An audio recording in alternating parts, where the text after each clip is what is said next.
అది బహుమానం నీలో ఉంది. మీ పక్క వాళ్ళు చెప్పండి, నీ బహుమానం ఎవరు తీసుకోలేరు అని చెప్పండి.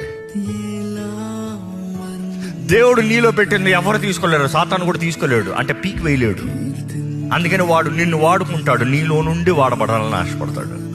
అందుకని మనం చేసే కార్యాలు వాడికి మహిమ రావాలని చూస్తాడు. జాగ్రత్త, వీఆర్ ఆల్ గిఫ్టెడ్. అపవాది అనేక సార్లు మన జీవితాన్ని సకానికి సగం జీవితాన్ని ఎంతవరకు తోస్తాడంటే, నువ్వు ఎందుకు ప్రయోజనం రావు అన్న పాట పాడతాడు. ఎందుకడు నువ్వు ఎందుకు ప్రయోజనం రావు, నువ్వు ఎందుకు పనికి రావు, నీకు ఏది రాదు, నువ్వేమీ చేయలేవు. వాడికి భయం, ఎక్కడ నీలో ఉన్న వరము నువ్వు తెలుసుకుంటే వాడిని తరిమి కొడతావని. ఎక్కడ నీలో ఉన్న వరము నువ్వు గ్రహించుకుంటే ఆడు కోటల్ని పడగొట్టి దేవుని రాజ్యం కొరకు పనిచేస్తావని. నీలో ఉన్న వరము, నీ పైన ఉన్న అభిషేకం నువ్వు గ్రహించుకోగలిగితే వాడు ఉనికిపోతాడు, వాడు పారిపోతాడు. అందుకనే వాడు ముందుగానే నీ చెవులో ఉండి పాట పాడతాం స్టార్ట్ చేస్తాడు. నువ్వు పనికి రావు, నీకు రాదు, నువ్వు చేయలేవు, నీకు జరగదు.